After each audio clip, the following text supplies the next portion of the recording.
ভূত নামক বলে কোনো জিনিস কিন্তু সাইন্টিফিকলিভাবে প্রমাণিত নাই, এটা আমরা সবাই জানি। তাও ভূতের নাম শুনলে আমরা তো ডর কেন করি? এমনকি যদি আমরা ভূতের বই যদি রেতে বেলে দেখে ফেলেছি, তো বাথরুম যেতে পর্যন্ত ভয় লাগে কেন?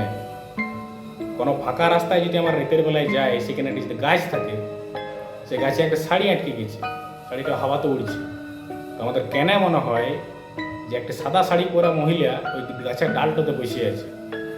তোমাদের ঘরের পাশে যদি একটু ছোটোখাটো ঝোপ জঙ্গল যদি আছে, রাত্রিবেলায় জানলা দিয়ে ভাইলে কেন মনে হয় যে ওইখানটাতে কেউ একজন আছে?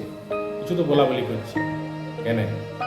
শ্মশানে বা কবরস্থানের মধ্যে যদি কাউকে রেতে একাই ছেড়ে দেওয়া হয়, তার মধ্যে পুরোপুরি বিশ্বাস হয়ে যায় যেখানে ভূত আছেই আছে। কি করে হয়? তার কারণ হচ্ছে আমাদের পূর্বপুরুষের দেওয়া বরদান।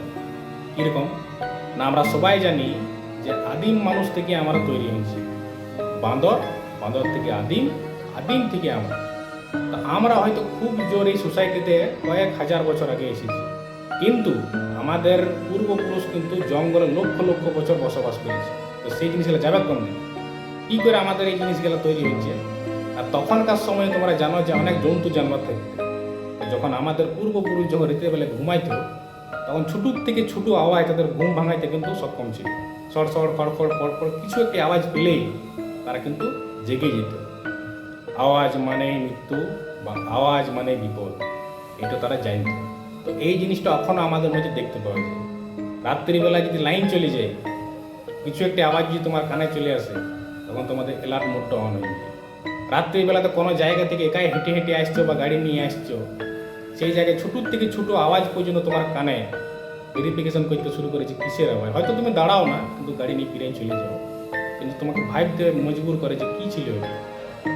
যদি কোনো জায়গায় হেঁটে হেঁটে ফিরেছ, কোনো গাছের মধ্যে একটা শাড়ি যদি উড়ছে, তো কেন মনে হয় যে ওইখানে একটা মহিলা শাড়ি পরে পদে বসে আছে? তার কারণ হচ্ছে যে আমার রাতের বেলাতে কোনো জিনিস যখন দেখি, তখন আমরা সঠিক ইনফরমেশন পাই না। কীরকম ইনফরমেশন পাই না? যেমন আমরা দিনের বেলা যেমন দেখতে পাই, সব কিছু দেখতে পাই, যেমন দেখো চারিদিকে সব কিছু ওকে দেখাচ্ছে, কিন্তু রাতের বেলা হলে কিন্তু সব কিছু ওকে দেখতে পেতে নেই।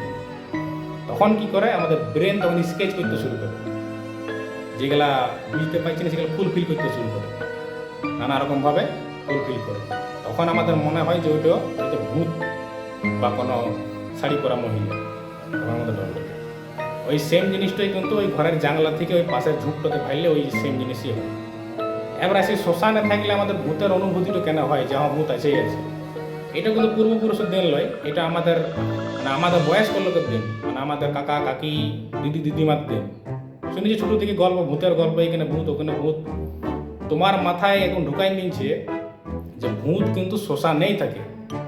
আমাদের মাথায় কোনো না কোনো এক জায়গায় রেজিস্ট্রি করা আছে যে এইখানটাতে ভূতেই আছে। এই জন্য তুমি দেখে নিবে, শ্মশানের নাম শুনলে রাতের বেলা কেউ যেতে খুঁজে না। বাবা যেমন 2 লাখ টাকা দিন দিলেও যাবো। এই জন্য শ্মশান একটা এমন জিনিস যে লোক শ্মশান যেতে ডর করে, তার কারণ যে কোনো ভূত আছে। নানা রকম মানুষ ওখানে পড়ানো হয় এই কারণে।